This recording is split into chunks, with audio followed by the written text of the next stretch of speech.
I tell you, one of the things that probably grew me the most was I never said no. Sometimes you get into a project that you have no business doing that project. When your father's a custom home builder for decades, you get into that trade. And then what happens after that? Excavation, of course. Today, our guest, Brian, is a wonderful excavator in Pleasant Hills, Ohio. He does start to finish home development for new homes or land development for new homes. I'm excited to see how this transitioned with his family and how his business has grown. And really, guys, the importance of niching down. This guy has drilled down his niche. I want to find out how he did that. Before I introduce you to Brian, don't forget this show is brought to you by none other than Skid Steer Nation. So if you're looking for your next skid steer attachment and you want it well built and made by fellow Americans, head over to skidsteernation.com. We are your trusted source for high quality American made skid steer attachments. And if you are struggling in your business or hitting a glass ceiling and you just want to break through and you're not sure how to do it, you need some assistance, head over to groundbreakinggrowth.com. groundbreakinggrowth.com. Schedule a discovery call. You'll speak with me directly and we can help you break through those ceilings and reach the plateaus you're looking for in your business. Well, all right. Now that the business is out of the way, Brian Stiles, Stiles and Sons, Ohio, welcome to the show, man. I'm glad that you were able to join us. Thanks for having me. Oh, I'm really excited because we're about the same age. Finally, I got somebody on the show who's not 27. Well, that might be a good or a bad thing. You never know. Well, if we start talking about portable Walkmans and MTV, then we got a problem. But if we stay on point, I think we'll be all right. Sure. Oh man. So yeah, you grew up around construction your whole life, right? Wasn't your father into home construction? Nope. Agricultural background. I grew up farm and then kind of part-time farm stuff.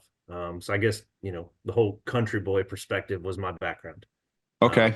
I am first generation of the business. I'm not a generational situation here. Got it. So long story short about me is I graduated high school in 2000, went to work for Caterpillar as a mechanic, what I wanted to do. And then as, joined the union, things got moving along. I started traveling up and down the East Coast, Florida, Sheboygan, Wisconsin, Marinette, Wisconsin. Had kids. Life happened. Decided it was time to come off the road, start working locally.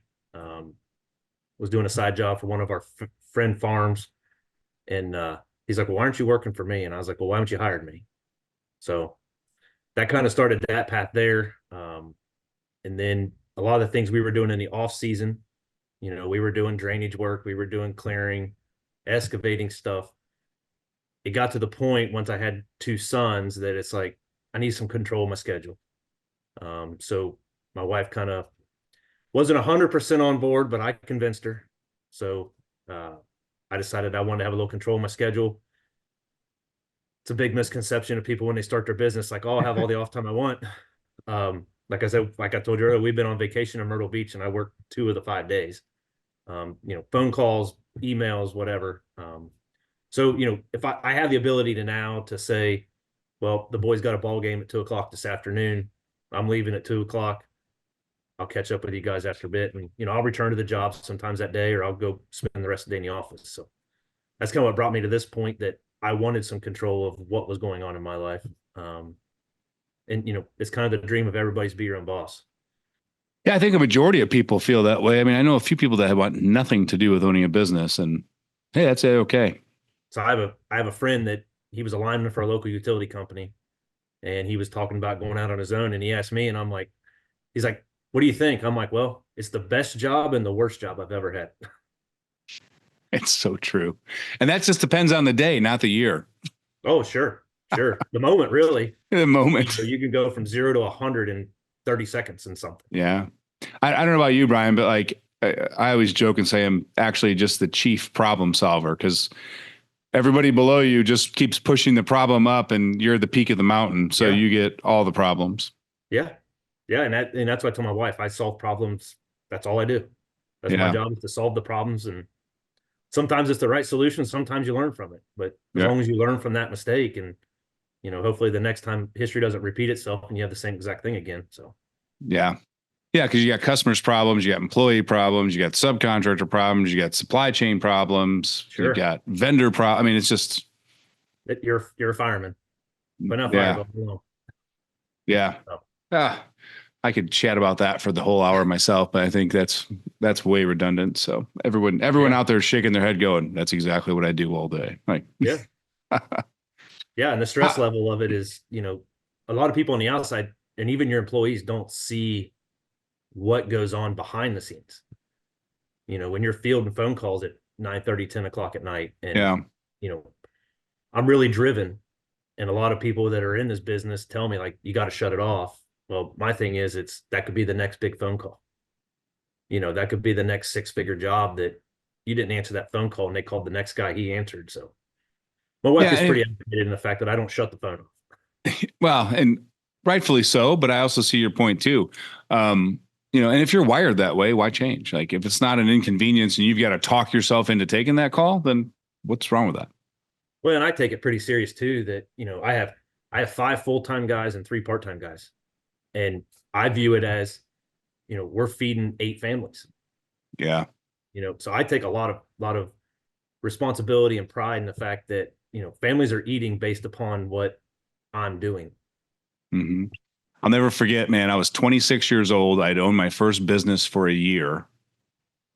It was like a bar nightclub, and it was like somebody made a comment. I was like, "Wow, you've got like 14 employees." I'm like, "Yeah, we got quite a few." He's like, "You're feeding like 30 people between their significant others and their kids," and it hit me like a ton of bricks. Like, holy shit, you're right. Like, you're not doing this just for yourself. Like, if you've Right. got a team, you got to wake up and be on point because everybody is leaning on you for that. Well, and the other thing that, in Southern Ohio, you play the weather in the wintertime. There's some winters that we can continue to do some stuff. We prep a lot of septics in the fall that we carry on setting tanks and installing systems in the winter.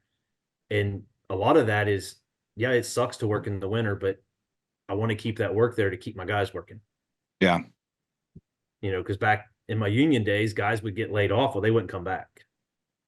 And I've got a good group of guys that, we make a good team. We balance each other out. Everybody knows their role. So I want to keep those guys. So, we will bid work tighter in the winter just to keep it. Yeah. And when I ran manufacturing, we always slow down in the winter too. So, like I told the guys, I'm like, listen, I will never lay you off in the winter. But when you're bitching about how busy you are in the summer, don't ask for more help from other outside employees because Sure. I can't maintain a full work team in the summer and and the winter. So you either got to give me 110% for 3-4 months in the summer to work 60% for 3-4 months in the winter. And Yeah. they all appreciated that. Yeah. And that's, I think that's part of the thing too, is as the business owner, not forgetting where you came from either, understanding that, and I struggle with it personally, that at the end of the day, at 3, 4, 5 o'clock in the afternoon when we're cutting out, those guys are going home. That's all they want to do. They want to go home. They don't worry about, what was the truck clean when they came in the driveway today, or did they fuel everything up before they left, because it in their mind it's just gone. So as the business owner, you know that's a struggle I have, is respecting their boundaries, because at the end of the day it's not them. Right. I do have a great group of guys that if I ask them to do something, they'll do it. But we kind of joke to a point that I tell my guys, if I'm jumping into the ditch, I better be tripping over you to get in that ditch. And but it's kind of just a guy humor thing, a shop talk situation. But I mean, I own the company. I'll jump out of the hoe and I'll jump in the ditch with a shovel. My operations manager, he'll grab a shovel. So everybody does everything here.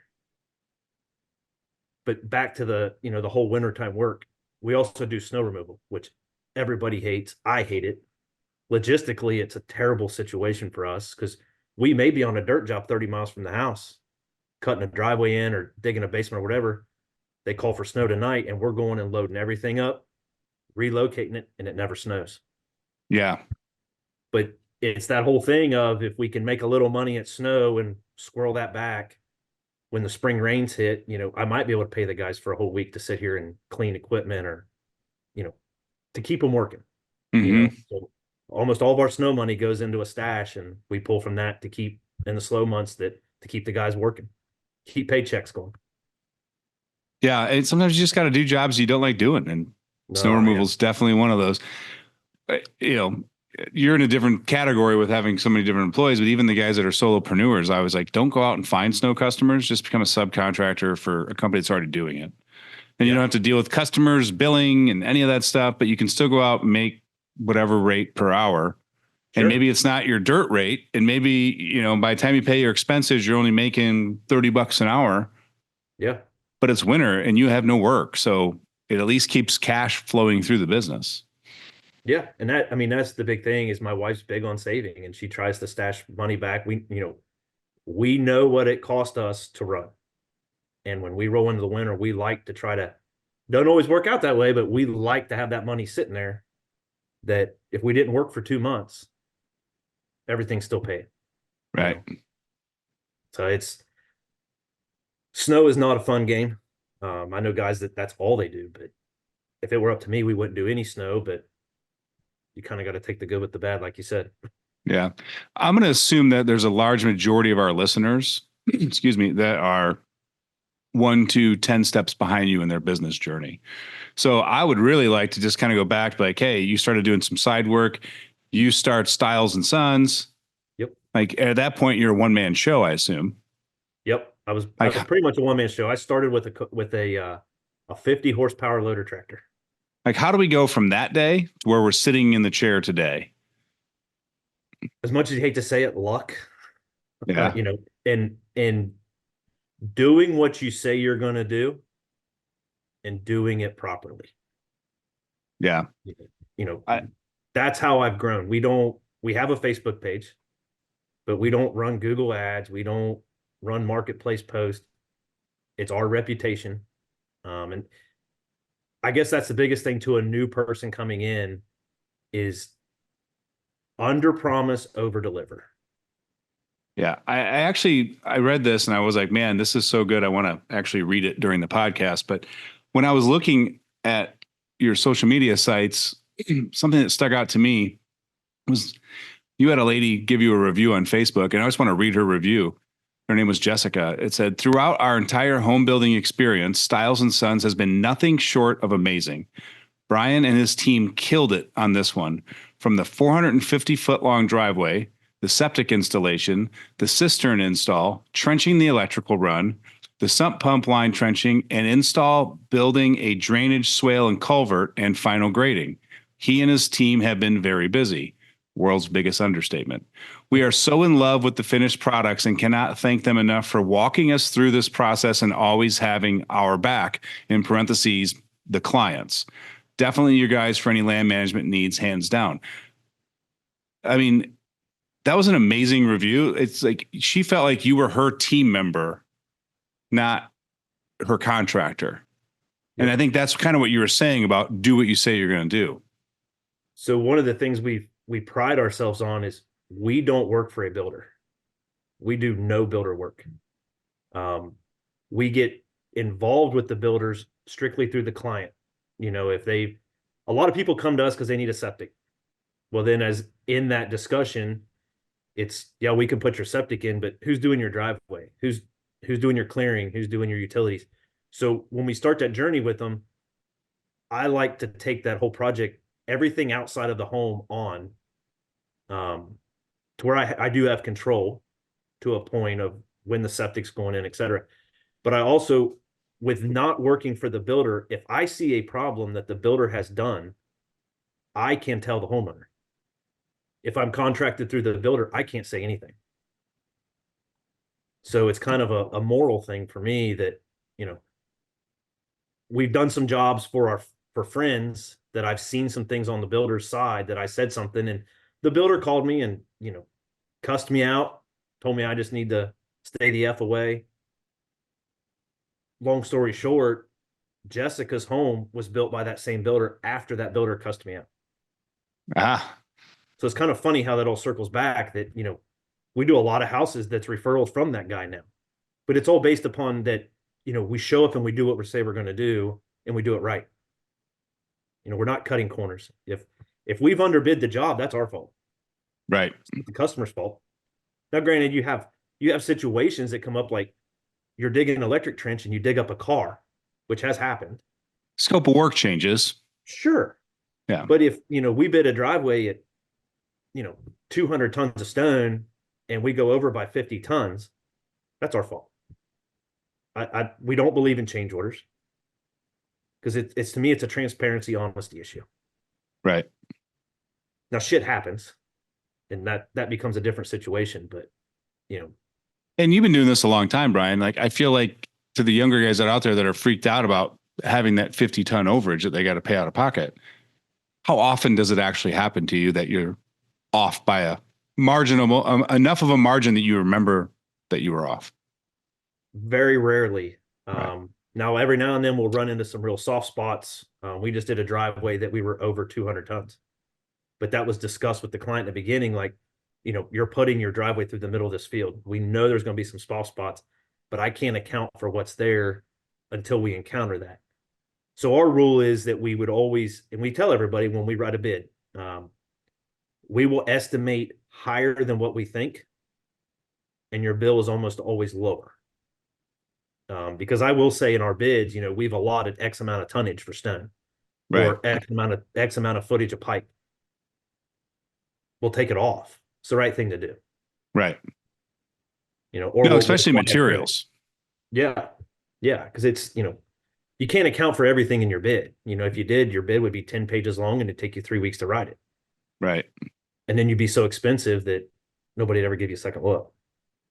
Yeah. And I find even the guys that have like a 2 and 3 page bid, they lose a lot of business. I'm like, yeah, nobody wants to read 3 pages. It's only 3 pages, but you got to have a 1-page summary, in my opinion. Short and to the point. Yep. Because you're not, when in doing residential work, people don't know what they're asking for. When you tell them you're going to use SDR 35 pipe, well, they have no idea what SDR means. Right. So that you have to put it in layman's terms, but if they question it, then take the time to explain it. Don't blow them off like they're stupid. Because, you might be dealing with somebody an engineer that is in a totally different field than you are, and he could say stuff to make you feel stupid. Right. Yeah. And you tell a customer, like, yeah, this pipe's strong enough that if a car drives over it, it won't crack and crumble underground. They get that. The other version of pipe that you can use, we can't guarantee that it won't fracture and break and collapse. Sure. Oh, no. I want that 35 pipe you're talking, like that's. Yeah. Yeah. So in our name is drainage solutions. That's one of the spelled out things in our name. So we try to offer multiple options. And we give them a good, better, best situation. And we explain to them the differences. Because, as much as you want to do the job, it has to fit their budget. So they might not have a budget to do Schedule 40 pipe over the whole entire project, but you can highlight the areas that you definitely have to do Schedule 40, that you could go to a 35 or, as much as I hate to say it, a triple wall pipe to get these people taken care of. Because people are calling because they have a problem. We're not a luxury item. So, we're running into some things in the county lately that they're going through the septic systems and they're failing them. Well, you start telling people, it's a ton of money, and it varies by region too. And, that's not to go down a path here, but in a lot of these Facebook groups, guys are like, well, what are you getting a foot for this? What's a septic costing in your area? My area is different than your area. We were in Myrtle Beach on vacation this weekend or this past week, talking to a guy in the campground. He installs septics in North Carolina. And he's like, well, what are you charging for a septic up there? I'm like, 3-bedroom house on a mound, you're $35,000 to $40,000. He's like, we're $7,000 for a septic. So, a lot of these newer guys into the business, they're looking at these Facebook groups and they're coming in there and saying, well, there's no reason that septic should cost that much. Right. What's based on the area? So that's one thing I would chime in there is don't worry about what everybody else is charging. Worry about what you have to charge to make the money. Yeah. And everybody wants to be told how to do it. Sure. You got to take some accountability and just figure out what works for you. Learn the hard way and learn from your mistakes. Hmm. I say this all the time, Brian. Like, you may not have went to college, but you got an education, and it was probably more expensive than college. Yeah. School of hard knocks. Amen. Yeah. Yeah. Yeah, education is not free, whether you're paying a professor or you're out in the job doing the work yourself. Sure. Yeah. 100%. It's, So, even owning the business, there, when you, on the backside of the business, I mean, you're doing some accounting, you're doing, bookkeeping, clerical work, secretarial work that if I'd have gone to college, I might be better set to do it. But it's, I guess one of the things I've really learned in this business is having your resources. mm, My wife is a teacher with a master's degree. She proofreads everything. I don't have that education. So my wife proofreads, she does all the bills for the business. So it's using your resources. you got to Don't be build a afraid to ask team, for whether, help. yeah, you got to build a team, whether it's friends, family, employees, Sure. but you got to have a team because nobody can do it alone. No, no. And when I started this, I didn't know a thing about bidding. I didn't know what my costs were, but I listened to a lot of podcasts. I watch a lot of, just instructional videos type thing. Everybody's like, I'm YouTube certified. Well, YouTube helps a lot, because it's multiple different people giving different points of information. So really learning to sit down and know my numbers drastically helped my bidding process. Yeah. And putting the right people in place, you know, by chance, I was doing a job and I met a guy that he was a commercial landscaping account manager. Well, him and I became friends. The company he was working for got bought out. And him and I would have arguments and at times he'd be like, well, I want you to bid this job for us. So I go look at the job, be like, all right, I'll get back to you in a couple of days. He's like, no, he's like, I need a number like now. I'm like, I can't throw that together. So for some test exercises, I would go look at a job. He'd look at a job. He'd have his number in 20 minutes. And I have 2 or 3 hours in. And I'm like, how are you doing that? He's like, you've got to know your numbers. I hired him as my operations manager in sales Yeah. because he's good at that. That's not my forte. So there'll be times like I'll go look at a job with him and I'll be like, I think we're going to be here 4 days. And then he takes it and runs with it. So it's putting the right people in place and the right resources. It's, yeah. And I feel the other thing that you need to do is like everybody out there has met somebody like, man, he's awesome or he's sharp or he's that. Like, you can't be afraid to be like, what's it going to take to come work with me? Because you're going to make you're going to make this team better. Yeah. Sometimes people are just afraid to ask. And at the time, I was not ready for him. I financially, mentally, I wasn't ready to take that step. But the company he'd worked for got bought out. And, I give you the shirt off my back if you needed it. And he needed a job. So I'm like, well, let's figure this out. We'll make it work. But I said, don't be afraid. Don't be under the understanding you're always going to be in the office. I'm like, you will be on a shovel. You will be whatever it takes in this company to make it work. He stepped up and we've grown. So was he your first hire? No, No. no, he was, oh gosh, my first hire was a part-time guy. And, he disabled vet, he liked to work, but he had his limits. So I kind of learned working with him, how to treat an employee. And then I guess my first real full-time guy was a high school kid. He just graduated high school, came to work for me. He's 20 years old. And I mean, to see him develop over the last 3 years has been just crazy. From fit and I'm a height. yeah, I'm a big proponent of, like, we call it hire for desire. Like, find the right work ethic, find the right culture fit. Like, who cares if he's got 5-10 years behind the sticks in the skid steer? Like, that's all easily taught. Yeah. But a shitty attitude in the morning and showing up late to work and wearing crappy clothes and cussing to the customers, you can't unteach most of that stuff. You can't teach a work ethic. Right. And a lot of self-discipline goes a long way. You know, don't get me wrong, we struggle with tardiness. But my thing is if you're tardy and you show up and you're willing to work at that point, that's one thing. But if you show up and you're dragging all day, that's where I begin to have an issue. Yeah. It goes back to that whole thing of it's not their business.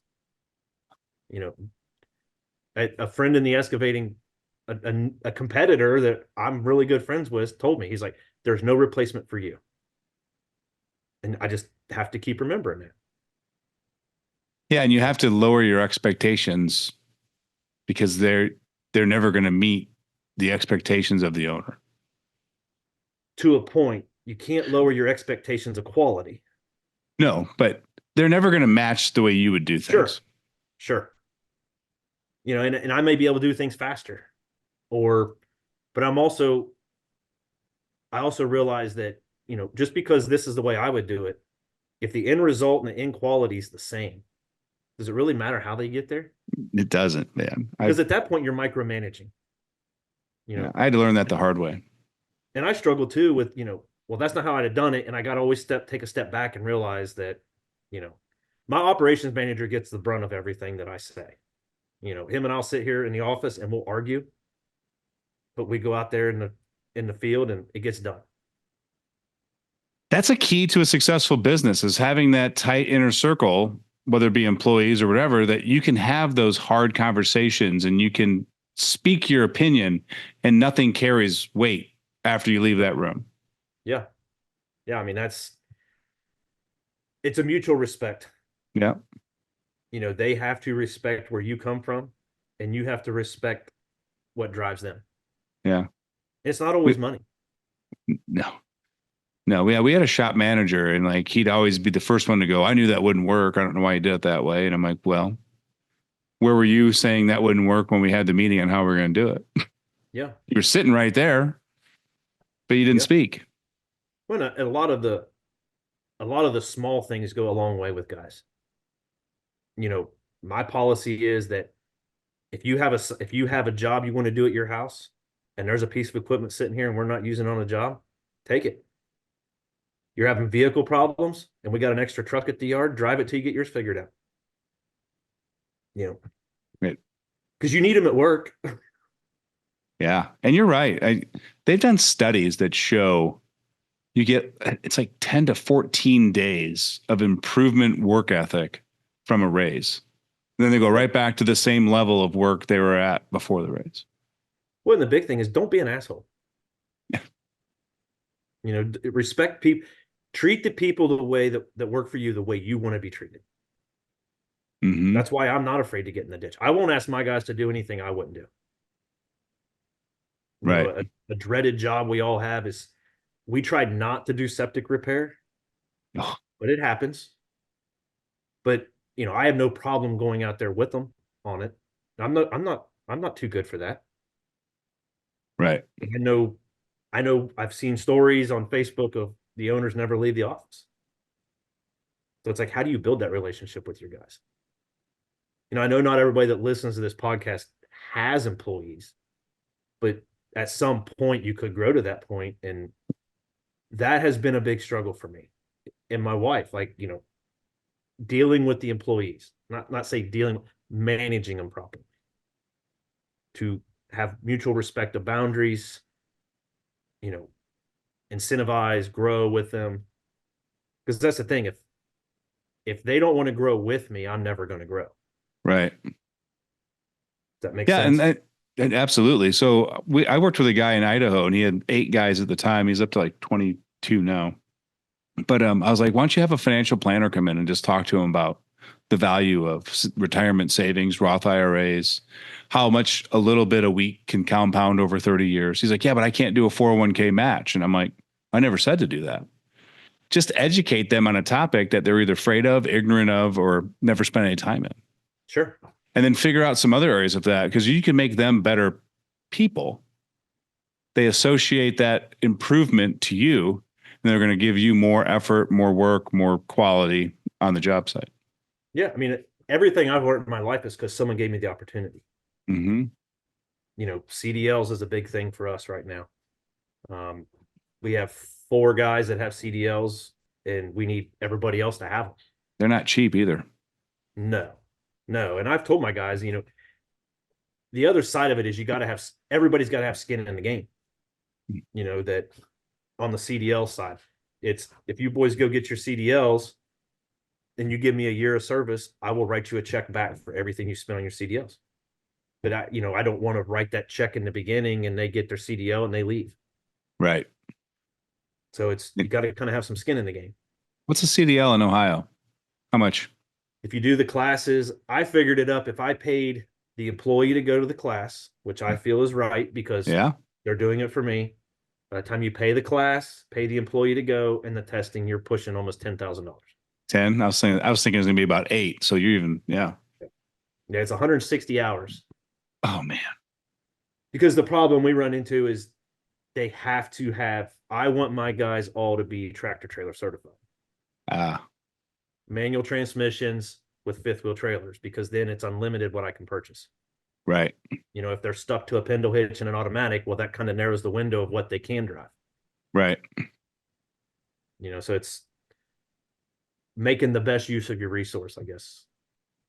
Yeah. It's kind of why I push that direction. Interesting. How did you get into start to finish land management for new home constructions? I imagine like you didn't wake up before you started your business with that being the goal. I'm sure it morphed into that from doing work. Really started as putting driveways in. That's really kind of the easiest way to get things started is people put driveways in or land clearing. Land clearing is oversaturated in our area. Everybody has a FECon. Yeah. And I'm like, I don't want a FECon on a skid loader. We have a FECon for our excavator, but I don't have a FECon for the skid loader. So we started putting in driveways. Well, then we'd be on a job and someone asked, can you run utilities? Yeah, we can drop water line in. We can run conduit. And I always knew I wanted to do septics. So it took a little while to get our name out there, to get the experience under our belt. We ended up hiring a guy that had worked for a competitor. He was unhappy. He left. I don't poach guys. That's one of the things that I refuse to do. I will not go to another contractor and say, I'm going to take that guy. I'll talk to that contractor if someone's come to me about the job. But we ended up hiring him. He kind of runs our septic. He's also our foreman now. So getting that experience in there. So then we started just kind of blossoming from there. And a lot of it's a strategic move. So we try to come in late on the septics if we don't have the full package, because a lot of times we'll get the drainage and we'll get the final grades. Because they'll say, hey, while you're here, can you take care of this? Sure. So we try to come in late on the septics to just get that extra work. And it's really kind of progressed from that of like the Jessica, hey, he did everything at our house. He can do everything at your house. Right. So. And he's got my back. That was the part I took away the most from that. Like she felt like you were her proponent. Sure. In every aspect of the project. We see a lot more houses than the homeowner does. When you're putting 20 septics a year in and you're doing, all these other jobs on these properties, you see who the good builder and the bad builders are. You see who's cutting the corners. So it's when you see that, okay, well, when I go to this builder's job, I know to look out for this. Yeah. Situation. How do people find you for that though? I mean, typically I would just assume that you were going to be working with home builders. Word of mouth. And just taking that all out. Just word of mouth. Yep. That's crazy that you do that many start to finish projects with just word of mouth. So in Ohio, every state varies by rules, but in Ohio, it's more by county, but you have to have soil samples done. Mm-hmm. Then they take your samples and they send them to an engineer, and the engineer designs your septic. Well, a lot of times the homeowners will ask, who do you recommend to install this septic? That's where our name gets thrown out a lot. Or some tricky remediations through the county levels. We get kind of past that direction because we do sewer also. Mm-hmm. So some of the remediations, they can go back to a septic or they can go to a sewer. So then you start weighing pros and cons with them on both and cost. Do you have to have a plumber? Do you have to have a plumber on your team, or do you have to hire a plumber to do the final connection in Ohio for your sewers? No, we have our tapper's license. Okay. So yeah, in Illinois, you got to be a plumber. Yeah. Yeah. So it varies by county. At the neighboring county that we don't live in, you just have to have a tapper's license and a bond. The county we live in, anybody can do it. Got it. So they've loosened some of the regulations. You used to have to be certified to abandon a septic. Now, as long as you take pictures and pump it out, anybody can do it. So, but that's how we get out there a lot is, the designers, word of mouth, people are building. One of our niches that we don't do a lot of because there's not a lot of call for it, but there's not a lot of guys doing it either, is private water systems. That there's still areas that do not have city water. So they're doing rainwater collection or wells. We don't drill wells, but that's an area. The wells become low producing. So basically they're using the well to fill a cistern and then the cistern's pulling into the house. So that's another way we get out there with some of the builders that build more rural lots. Okay. Is we can do your septic and your cistern. We just completed one last week. Huh. So I'm curious. I want to just backtrack just a half a second here. With like the inspectors for the state or the county, wherever, however you work in Ohio, and you get referred a lot from them, what is it about you or your business that makes them want to refer you? Like how did you get them to start referring you? So we didn't ask them to start referring. It's just they kind of say, hey, this is a pretty good installer. They don't give just one name. They'll say, here's a pretty good group of guys in your area. A lot of it is the cleanliness of our work and the lack of failures. Yeah. In inspections. I found, go ahead. We, knock on wood, we have not failed an inspection yet. That's awesome. Yeah, I found a couple guys here locally. They invested into some software to help them because they actually draw the system. Like the engineer doesn't do it. So you do the boring testing, they get approved for that where it needs to go. Then the excavating company actually designs the system. And they were doing hand drawn on graph paper, and it was like a back and forth, back and forth, back and forth. And they switched to like actually getting like a software that would design it with measurements and call outs and the whole 9 yards. Sure. He's like, man, we started turning those in. You wouldn't believe how many referrals we get now from him because we made his job easier. Well, and it comes down to if you've invested in the right stuff to do the work, you show, the whole thing, fake it till you make it. Yeah. Everybody jokes about the whole fake it till you make it situation, but if you've took the time and you've had the balls to make the investment in the right stuff, that goes a long way. Yep. We have to do as-built drawings for every system we install. We're not doing them on paper. I just completed 2 this morning. They're CAD drawings. Yeah. And we'll take a drone, we'll fly a drone when the whole system's open, and then we'll put all our measurements on that drone photo. And I give that to the homeowner. So the homeowner gets their copy and the county gets their copy. It's not required the homeowner gets it. Right. Then I'll take the time after the system's installed to go back with the homeowner and explain to them every aspect of their system and what this does. And when this alarm goes off, what does that mean? And when's the time to call us? It's just taking that extra step to explain the system. 100%. Because they don't know.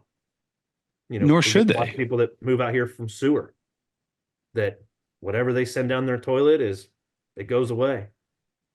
So I jokingly tell them, whatever you put in your toilet goes in your yard. So it does. You're not wrong. No. So, back to your original question, I think what's really got us to the point we're at is our attention to detail and the fact when you pull on our job site, it doesn't look like a bomb went off. Yeah. There's a lot to be said about that. You can't fake a first impression, man. No. And there's 2 sides of the fence. Do you go look at jobs in a really nice truck or do you go look at jobs in a ragged out truck? Well, to me, if you have a nice truck, it looks like you're successful. Right. You show up, you shake hands, you look people in the eye. Listen to what they are wanting to tell you. Yeah. I will say, don't be like those roofing guys that have the 7-inch lifts on their Silverados and the wheels that stick out 6 inches past the. There's a difference between a nice truck and that. Yeah. I drive a nice truck, but I'm not afraid to bounce it across the job site either. Yeah. I work out of my truck. So that's the thing is impression is image is everything, you know. Yeah, we were just talking about this the other day of like, everyone talks like, oh, the rich get richer. I'm like, well, it's not that the rich get richer. It's that the rich have what everybody else wants. So then the new companies want them to be a part of it because they want their star power. So the opportunities for more money happens to come to them because they already have the money. But that's that impression. You got to have that look, and that, there's a reason people keep calling you and referring you is because now you have it, but you set out with the goal of being where you're at today years ago.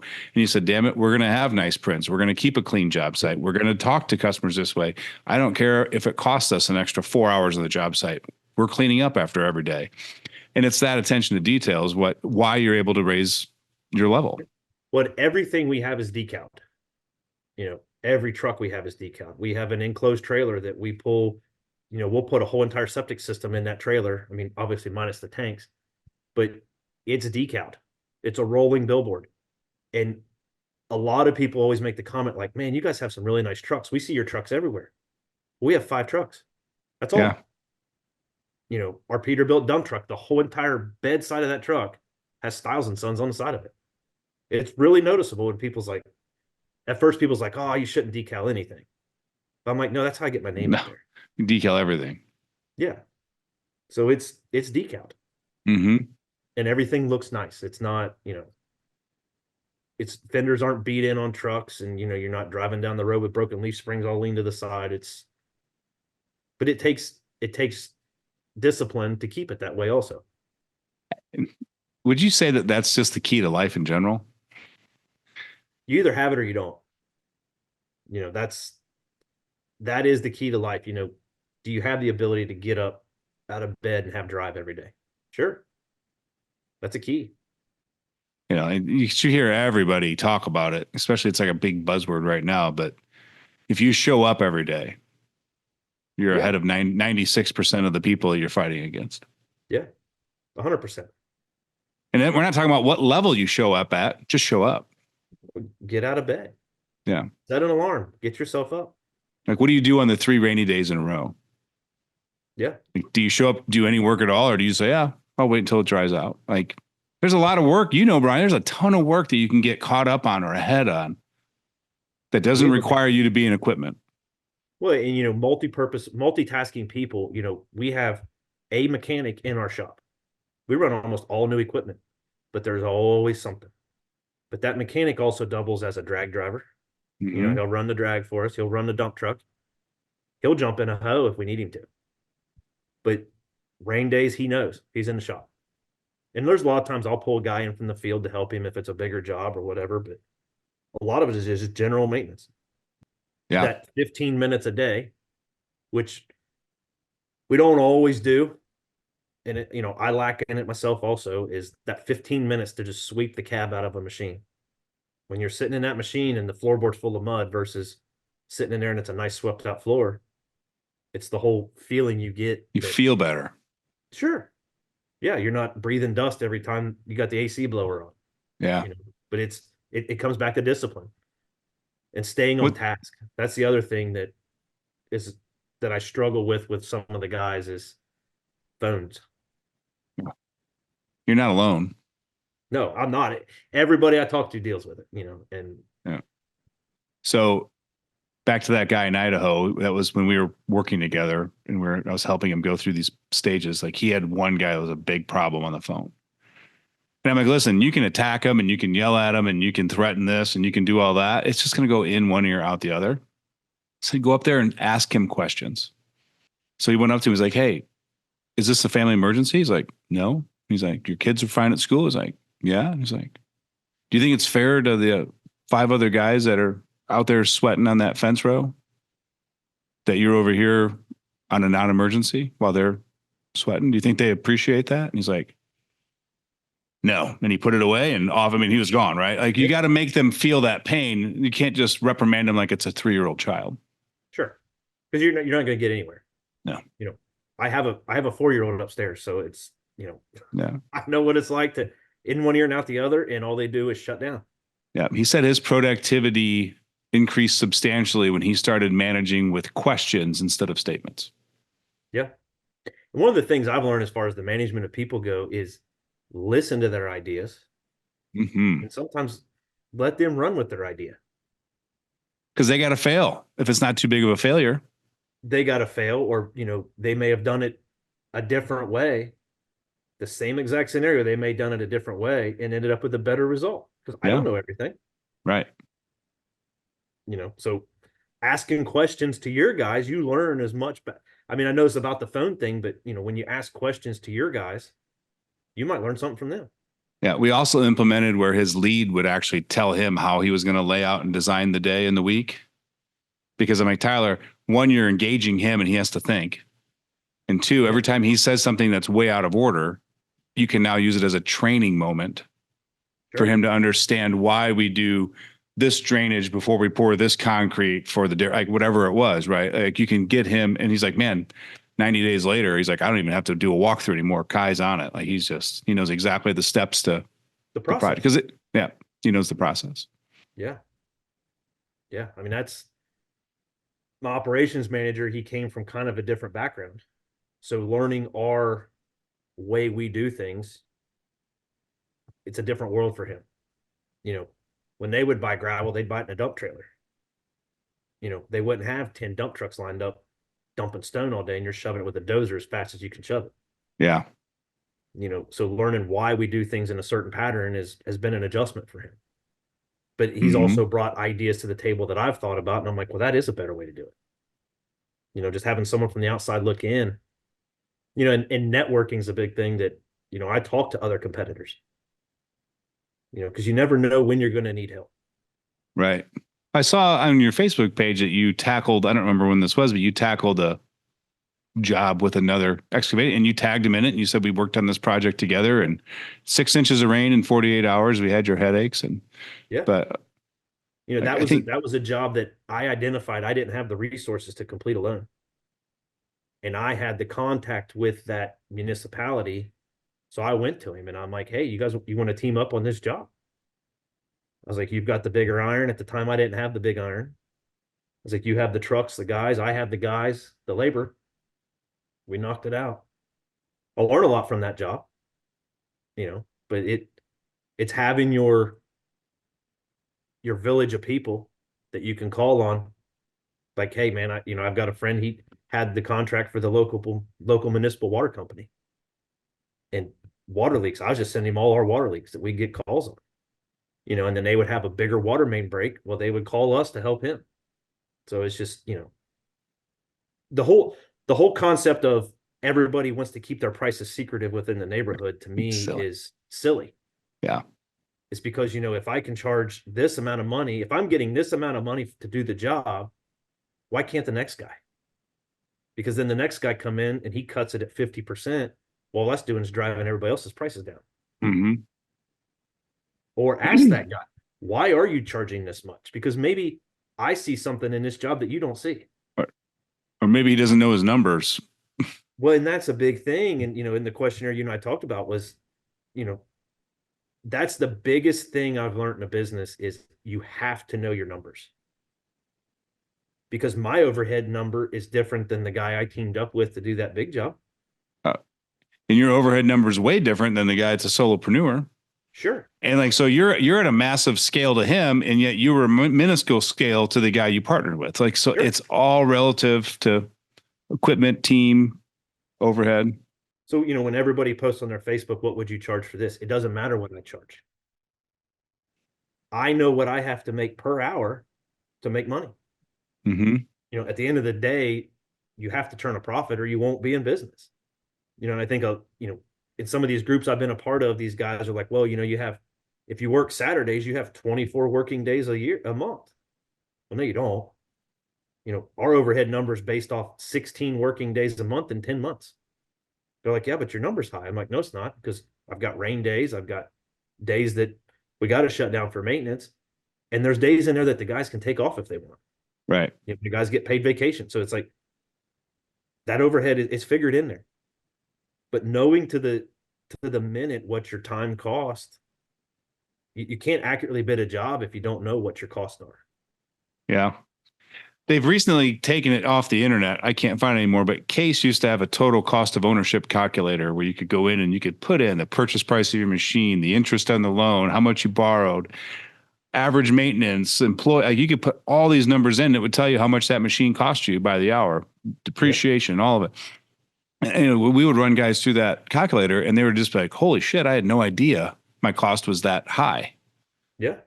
Right. And I'm like, so how are you bidding jobs? Like, well, everyone around me is just $1.25 an hour. And I'm like, well, why don't you just go work for the contractor and make $27 an hour because you're actually making more money that way than you Yeah. are with your equipment. It's crazy. When people are like, all the rental rates are high. Because that's, a lot of times when we build a bid out or when we buy a new piece of equipment, we take 3 of the local rental companies and that's what we average. Whatever that rental rate per day is where we start. And I've had some friends like, why do you do that? Your payment's only this. I'm like, that rental company is profitable enough that they know what it costs to own that machine, depreciation, maintenance, and replacement. I'm like, so their rate is based upon that. I said, now add in your operator, you're adding your fuel cost. There's kind of your base number for that machine. Yeah. Because I track my overhead to every number. Every item has a number. Whether it's the guy working in the shop, whether we're buying, our average cost of fuel per month. So anytime we go to make a purchase or we make a change in the business, my operations manager is involved in the discussion a little bit, but my wife and I discuss and she'll ask, well, if you add this in, if you buy this piece of equipment, we just bought a new excavator. We bought a new Case 190. It's got 12 hours on it last week. But her and I talked about it and she's like, well, what's that going to add to your overhead? So I told her when the operations manager's like, that machine has to work 1 day a month to make the payment. And my wife's like, oh, well, that sounds a little better, you know. But then when we look at, long term on that machine, what's that machine really going to cost us? What's it going to make us? Right. Because I'm not a big fan of rental. If I was raised that if you borrow something twice, you go buy it. Well, in the construction world, that's easier said than done because it's a high capital, high overhead business. But you got to kind of look at, well, maybe you buy it with someone else. Right. Maybe you team up. Yeah. And I mean, guys earlier in the game than you, they always talk about, I can't do this type of work until I own this excavator or a Sure. bulldozer.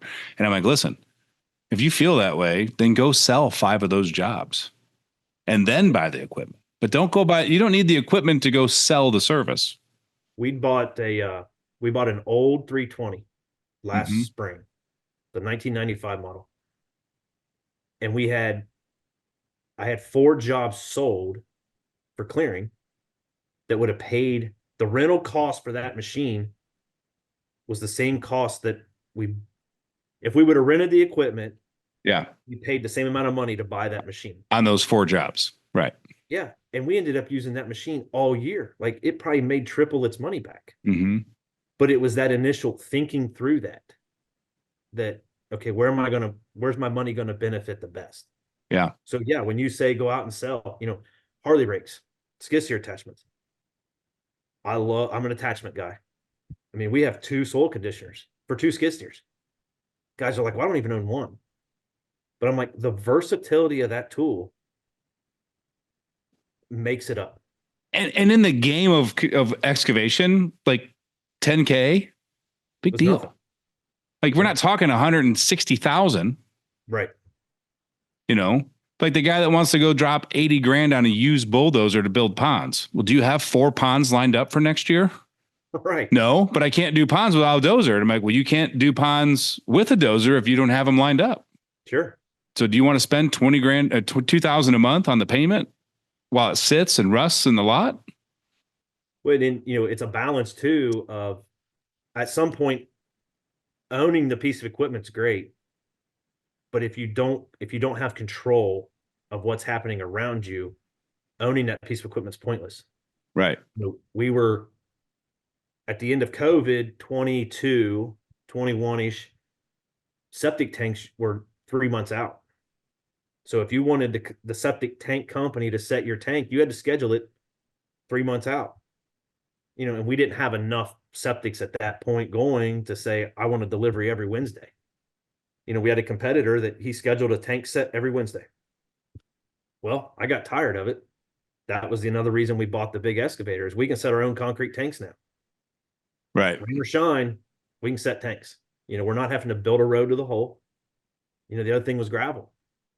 You call the gravel pit and, well, you can get a truck tomorrow. I'm like, well, I only need 20 tons right now. One load. So we bought a dump truck. I'm like, I'm just tired of being at the mercy of everybody else. But not, if you don't know your numbers and you don't know your cost, you can't make that accurate decision to decide whether it's worth it or not. Right. And knowing the numbers, number one, obviously it's a must. But then two, don't justify, like, I can't tell you how many guys like, I'm going to buy a dump trailer. And I'm like, why? Well, it's if I'm not using it for my jobs, then I can rent it out or I can get hired to do. I'm like, listen, man, you blow one tire on that thing and that $60 you made for that load just cost you 300. I'm like, don't buy a dump trailer unless you can justify enough hours in your business. But Sure. don't buy it with the mindset that I'm going to lease it or rent it or do stone pickups for other contractors. I make that because you'll lose. Well, and that, like, when we bought the dump truck, my operations manager, he's a money guy. He's good with money. And he's like, well, we can lease that truck back to the gravel pit when we're not running it. I'm like, no, like, we're not going to do that. And he's like, well, why not? I'm like, because when the driver's off sick and there's loads to haul, I was like, he doesn't have his CDL yet. He's working on it. I'm like, That can you means go I'm run that doing truck? it. Yeah. I said, I got to get in the truck and go run it. I said, so the dump truck was bought for us, that rain days, I'll have a haul sheet for the next 4 or 5 septics. So it's keeping those guys working, right? Like, they have a haul sheet on the board here in the office, and it's like, well, that job needs 180 tons of sand. Go haul today. It's Yeah. raining. We're not doing anything else. Go haul gravel. Go haul sand, whatever. But it's control, and it's more money in our pocket. I mean, yeah, the dump truck's not a huge profitable item for us, but it keeps guys working, and we are making a little money at it. We're not getting rich by any lengths of the imagination, Yeah, but but you're never sitting around waiting for 3 hours for the truck to show up. sure, correct. But we still use broker trucks. Some of the bigger jobs where the turns are Oh, longer in the stone, we're calling brokers in. So it's knowing what you're capable of. right. Yeah. No, absolutely. That's such great advice, man. Oh, we went on such a little tangent there. I was like, oh, I don't know. I'm not even sure where to go now. We're just covering it all. Ran with it there. What's that? Sorry, I ran with it there. No, that's exactly what I love about this is that we can go deep into some topics from time to time. Um, yeah. I tell you, one of the things that probably grew me the most was I never said no. And Huh. Let's talk about that. that's kind of a double-edged sword, that sometimes you get into a project that you have no business doing that project. But you learn from that project, and then sometimes you discover a niche, or a nobody else wanted to do it, or you're dumb when you bid it, and then you realize, well, why didn't anybody else bid this thing? Because it was an absolute pain in the ass. Yeah. So then you learn the next time, or you know hey, I called this guy to ask this question that time, I'm going to refer it to him next time. you know a bridge, maybe somebody wants a bridge builder. We might dig the footers, but I have no business pouring concrete. I have no business setting beams, but we'll get the footer work out of it. Or we might use our hoe to set the beams for him. Right. But never saying no has opened up so many doors for us. Yeah. And really, and if you want to just kind of change the terminology of it, just always be a solutions provider, Sure. right? Like, don't say no as you just figuring out a way, whether you're doing a portion of the bridge work and finding somebody else to do the rest, or, but you're just like, I don't do that. No, Yeah. like be the solution provider for the customer. Or there's a lot of companies out there that are just general contractors, that they make their money just making phone calls. Hey, I know a guy that Telling does you, this. I know a guy that does that. I know a There's no guy that does, reason. I know a guy that does like 25K a month in tree service work. He doesn't have a single employee. I mean, there's a niche. He just subs it out, all Yeah. of it. And I'm not a huge fan of subbing. Um, only because I feel that if we sub something out and that sub falls through, we have to be able to do that project Yeah. because it's our name. They're not calling Jim's Landscaping to come in there and plant all their grass. They're calling Stiles to plant their grass, and we just happened to sub it out to Jim because we were too busy to do it. Right. So when Jim bails, it's like, oh crap, now we gotta scramble and get over and get it done. Mm-hmm. So it's a fine line there, but having resources or mentors, that's a thing I would love to do in our area is a mentor group of just guys that I got a buddy that owns a pool business. You know, the guy that roofs. Everybody has their struggles, but like what works for them? You know, I'd I'm love to have telling a you, mentor group. just set it up, Brian. We did that here locally. We didn't get the right group of guys all the way across the board. Like we wanted to make it for small business owners, and it really got into like some 1099 employees. And I'm like, yeah, you're not really like, you don't understand any business. But when you get the right group of guys, and again, you don't have to all be from excavation, Right. and you can share that. And I always say this all the time. I bring in so much influence into how I run my business from other areas. Like I study online digital marketing companies. I study online coaches. I study all these different niches. And I'm like, oh, look at how they're automating this, or oh, look at how they're fulfilling on this. We could take part of that and implement it into Sure. our e-commerce business or so like there's a reason roofing companies hang door hangers on the 5 houses around the house. Yep. Take that and run with it for your excavation, Yeah. especially septic, right? Like if you're doing a Yeah. septic, the 5 houses around it, they're probably on it too. Oh yeah.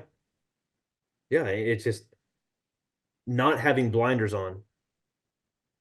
Yeah. That's been a big thing that's really helped us is, I'll see things and, kind of think, well, how can I adapt that to our business?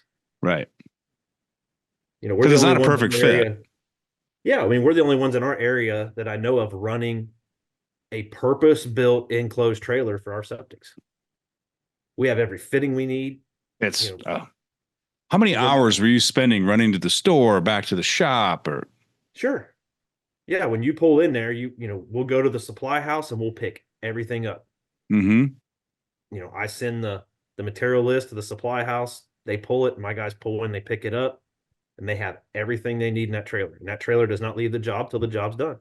Yeah. My buddy he's a septic install company. That's their bread and butter. And he got into pumping Yeah, and he built custom toolboxes around the entire truck. And like he uses it as a service truck. He can do quick fix repair on pump sites because people call you for a pump and they got a sometimes problem. it's a problem, Yeah, right? He can install risers out of it. Like he's just got the whole, like, so he can run that pump truck for so many jobs where he doesn't have to use the pump truck to call the office to send yeah, anything else. Like it's just like what a genius idea. And he was like, yeah, I got it from this other industry, like, mobile car detailing. Like, why don't we just make this a mobile septic yeah, repair? Like, yeah. I mean that, and our enclosed trailer idea came from a home repair guy.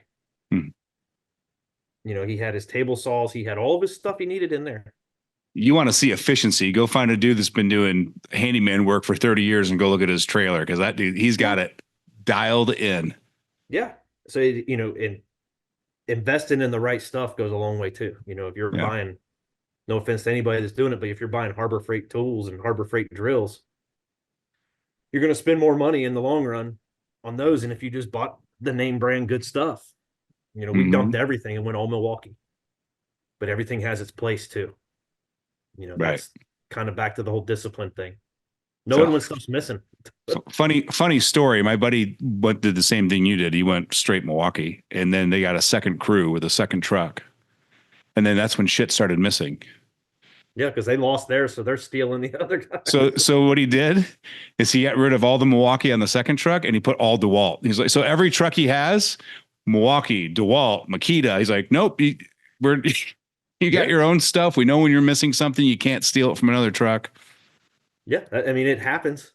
Yeah, Batteries. I'm like, I'll ask, where'd all of our batteries go? And sometimes they're all in my truck. It's just how it happens. We grab a drill out of the foreman's truck and the battery, but yeah, I mean, I like the DeWalt idea.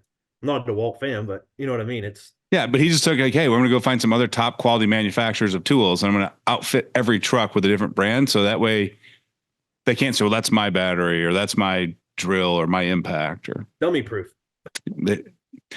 yeah, it's put the solution to the problem right in front of the problem. Sure. You know, Yeah. it's like I tell the solopreneurs that don't get content, they always forget to take before and after photos, or they forget to shoot a little video. I'm like, just go take a piece of tape or get a labeler, and right next to either the key or the push button in your skid steer, just ask the question: did you take photos? Yeah. Like before you hit the start button, you got to read that and go, shit, I got to get back out and go take my before photos. Well, and some of the simplest technology that gets underutilized, you know, the notes app on your iPhone. Wow. I mean, you can put pictures in there. So, when I go look at the job, I open that section, I start a tab for that job. In the bidding process, I'm taking pictures. Because then I'll come back to the office, or this when I was doing all the bidding, I would come back to the office and sit here and, okay, well, this picture reminds me of this. We need to do that. But then I have those before pictures. So then when the job's done, I just go back and take the pictures. Yeah. And if you got multiple people doing on it and you want to pay for a company camera like that, like you could utilize a Google Drive folder. Sure. Sure. Yeah, it's using the simple technology at hand that, you know, I've got friends that still all paper and pencil. And I'm like, that works for them. There's more than one way to work for everybody else. But It is, but with the ability to use tools today and even find some small, slight automations and reminders, like it's just you're gambling using pen and paper full time. oh What happens yeah, when that notebook gets wet or you lose it. or you lose it? Yeah, yeah. We were doing as-built drawings on paper, and Yeah. then it'd be in the truck somewhere, and then we'd lose it. And it's like, oh, well, now I don't have my elevation measurements. Right. And then like let's say the engineer wants something different. Yeah, And now you got to redraw it versus making a quick 2-minute modification in a CAD drawing. or the plans blow away in the wind. Yeah. The iPad's not And, gonna blow away. no. And you got to start that over. And like those don't take 10 minutes. Sure, right. You're talking an hour or more usually, Or it's right? buried already. Yeah. Yeah, Yeah. You have to embrace technology at a certain level. Like you don't need to be the 1% forefront, take everything day it comes out, but you've got to be able to look around and go, how can I improve my efficiency, improve my workflow, improve communication? Because there's yeah. so many tools available to help you in any area of business and life. Oh yeah, for sure. The laser grade control stuff. The GPS automation. You know, the operators aren't. It's harder to get a good operator that can do everything by eye or feel nowadays. So if you put the GPS or the automation on, it takes that over. But the problem is when that doesn't work, they're totally lost in the water. But we used to sell attachments for bulldozers, and the large civil companies were like, yeah, we don't have any operators anymore. We just have drivers. Because if the GPS goes down, they don't have a Yeah. clue how to cut grade. But when the efficiency when you're trying to be efficient, that's the way to do it. You have to. But you kind of shoot yourself in the foot in the long run. We just bought a laser control um, system for our grade box because we do Yeah. agricultural waterways. So you're holding 0.3% for 3,000 feet of grade. It's a long shot. It's hard to do by eyeball. Yeah, and we did one last year, and we did it with a grade rod and a dozer, and I'm like, never again. Never again. So we bought a scraper and we adapted, the laser to it, but Yeah. anybody can run it then. True. And the side benefit that I didn't think about, but my friend Tom Gardaki, he's known as the Dirt Ninja on YouTube. Yep. He's got couplers, GPS, laser, the rotators on every excavator.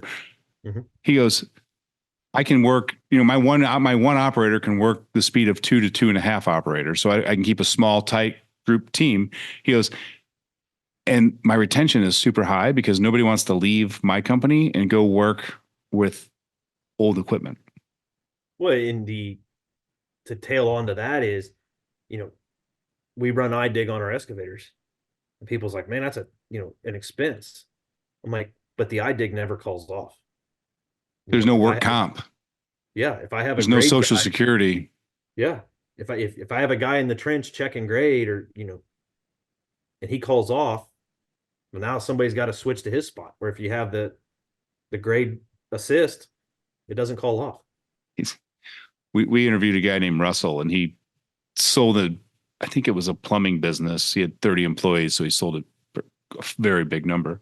And now he's doing septic system install as a one-man crew. Like he gets in and out of the cab 15 times a day or more. Like Yeah. he's setting tanks by himself. And it's the same thing because he has the tools like I dig to. And he's like, There's I a love guy it. near us. He's like, after having 30 employees, I like having zero. There's a guy near us that he has a crew that installs septics, and it's one guy. That's his Yeah. crew. And I'm like, man, I don't. Maybe I'm just too lazy. I don't know, but I'm like, how do you even manage that? Yeah. I feel like it's a minimum 2-person job. Oh yeah, you start pumping pipe and trying to get things lined up right. But it works for them, and Right. that leads back to the whole thing of just because something works for one guy doesn't mean it'll work for the next. Correct. Yeah. Yeah. Find your way, man. Find your Yep. way. God, if you're still listening to this, like this is one that you want to go back and listen to a second time because Brian's got some amazing input, knowledge, insight, planning, knowing your numbers. This is a whole class in and of itself, just this last hour and 20 minutes. It's been that long. Wow. I think so. I don't have my glasses on. I can't tell what the clock says. Yeah. I'm getting old, so I got to wear glasses to read. But I don't like the reflection in my glasses when I do the podcast interviews, so I take them off, and now I'm like, I can't read I anything have glasses, fine, but I choose not to wear them because I do feel older. right? Yeah, I shaved the beard so I could look younger, and everyone just said I look weird, so I had to grow it back. Their opinion is pointless. Right. So like if I don't have the beard, I look weird. If I do have the beard, I look like Santa Claus. Like we got to have a middle ground here Happy somewhere. medium, yeah. Yeah, we got to have a middle ground somewhere. So, Yep. oh man, Brian, this has been awesome. I want to be respectful of your time, so I don't want to keep you for too much longer. But what's one piece of advice you give a guy that's been in business 12, 24 months? He's doing okay, but like he doesn't know how to reach the next level. Oh, I guess it would be comfortable where you're at financially before you try to grow. Make sure you do have a little stash or the ability to acquire some quick funds. Um, it, you know, it, to me, it all goes back to that 12-24 month. In that 12-24 month, with knowing your numbers, you have to have historical data to know your overhead. And you can't know your overhead in the 6 months. You don't have historical data to tell you what your fuel bill costs, what your insurance per month is running. So we try to look at the 12-month mark is where I really started figuring out like I'm not charging enough. And we really had to raise our price to make it come back together. But to go to that next step is, gosh, I really don't know how to answer that one. Nothing ventured, nothing gained to a point. You know, it's business is all about the risk. Is the juice worth the squeeze type scenario? Yeah. Like you were You know, uncomfortable starting the business. oh sure. You're going to be uncomfortable bringing on and taking the responsibility of another employee or paying $1,500 a month for a marketing company for the online SEO, like wherever, depending where you're at in your market and your niche and Yep. what you need. But yeah, I think that's really good advice is just, Watch what the we, guys around you are doing. That's as you're growing, kind of watch what's working for the guys around you and what's not working for the guys around you. That was a big one too, is listening to all the other guys I know talk. You know, the builder thing, it's cheap. The builder rate's cheap, but you make your money in your volume. So in turn your quality lacks. But once that builder market dies off and you start coming out into the private market, your quality is going to get picked apart by a company that only works in that private market. yeah. And let's be honest, the builder, it's coming. If it's not in your area already, it's the slowdown's coming. Yeah, and it goes back to the whole regional stuff. You see on these Facebook groups of, well, I haven't worked in 3 weeks. I have nothing on the books. I mean, we're selling jobs for next year right now. Yeah. That's the point we're at. Um, and then it kind of leads back to the drive. When you're at the plumbing supply place and you hear a guy complaining that, well, I haven't done anything in 2 weeks. This is my first day working in 2 weeks. And it's like, well, you're doing builder work. You're relying on someone else to sell your work for you. If you don't Right. have the drive to sell your own work, someone else is controlling your destiny. But let's say that builder, like, let's say new home construction market shrinks like it did in '08. Like, what's your contingency plan? Is it septic repair? Is it, So we and where do did you get see? Yeah. we would do repair and maintenance. Yep. Um, Statistically, when the home market's low, the agricultural market's doing Hi. better. So we have our agricultural customers. We'd probably try to grow that side of the business. Are you talking about Um, like tiling and, Tiling, drainage ways, the fence row clearing in the wintertime. oh, huge. Yeah. So, that's kind of a niche we have. Um, but it's because of the contacts I have in that life that we're all rural community. Right. We're 52 square miles without a traffic light, but we're also 45 minutes north of Cincinnati. So we're in that good area that, you know, 8-10 miles down the road, we can be in, a small town or a town 8-10 miles north, there's nothing. Right. So um I think I would focus more on the agricultural side, try to grow that, or the municipal. We have a couple municipal customers. I try to push that one a little harder. Yeah. Uh, I'm not a big fan of commercial. And guys are like, oh, you got to go the commercial route. It's cash flow. A lot of these guys are stringing you out 90 days, And there's a 120. holdback to the Sure. project. I mean, so Yeah. And it's, the next guy comes in there and he's willing to do something for $200 cheaper than you're doing it. They're going to hire him because they're going to make more money. That's like, is there really a loyalty there at times? not at all. So it's like, we do a lot of repeat work. But, as far as the septic side goes, we do service now. That's part of the requirement in the county we install in, that when the system's installed, you have to have a service provider agreement. So that kind of opens the door back up to, maintenance, Right. flushing, checking pumps. Um, and we've gotten several calls for repairs. Like I said, we try not to really go that route because no one wants to play in that. Right.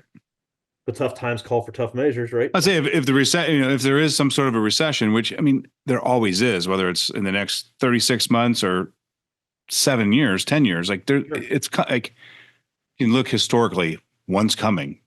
Sure. Right. Sure. But like, to me, that's a service that is recession proof. And I've positioned myself to where about half of my equipment is 100% paid for. Yeah. So, I could theoretically reduce my workforce, reduce my iron, and everything I have is paid for at that point. Hmm. Now, granted, you might run into a problem trying to unload it, but it's we all took a risk when we started a business. Yeah. So you just have to be able to adapt. And that kind of goes back to the whole thing of never saying no to anything. Right. We do retaining wall work. That's not really our niche, but we do it. But we're not doing Allen block walls. We're doing big block. It's manpower. Right. So Yeah. And it's a perfect fit, right? You're already on that property doing 7 other sure. things. And you can build a big wall a lot faster with the machine. Right. A lot less labor. And that's what it comes down to, is the labor force. What's available in the labor force to complete the project? Hmm. I just love how you maintain control of the customer. I don't view it as control, but Well, it's you. like you never let an outside competitor come in and even make an impression because you're I handling try all not the to. services. Right. Correct. Yeah, I don't want that customer for that one job. I want that customer as a long-term client. Right. If, hey, you did this little drainage project last year, I'd like you to come back next year and do this. We just did a entire yard grading for a guy. And he's like, well, you did such a great job. I want to get on your schedule for next season. And I'm like, okay, well, we can, do that. Yeah. And I think a lot of times guys overlook the window of opportunity. I did a small little Saturday afternoon grading job for a customer that didn't pay much at all. I think it was $600 to go over there with the skid loader and move two little single axle loads of dirt. Well, we've now done an entire package for this lady. So that $600 job has turned into $150,000 site project. Holy shit. But nobody wanted to do it because it was such a small project. But I didn't say no to the opportunity because you just never know. Yeah. So it's taken that little job has turned into a huge job at a whole different property. Yeah, that's such great advice though. It's true. So, man, Brian, I can't thank you enough for taking time out of your day to Hey, no sit problem. down I and appreciate it. talk to us and share all your insight. And, you got one hell of a head on your shoulders. And it just proves that I try. common sense and drive will outwork an education any day. Yep. Yeah. Well, I thank you for the opportunity to have me on. No, man, it's been a pleasure. So, Okay. guys, I'm going to repeat it again. Listen to this episode a second time. I guarantee you'll take some notes and take away 2 or 3 things that you can implement into your business this week and start seeing a difference very, very quickly. If you want help with that, head over to groundbreakinggrowth.com, schedule a one-on-one call with me. We can kind of do an audit of your business and see if we're a good fit to help you break those glass ceilings and reach those levels that you can reach. So until next week, guys, take care.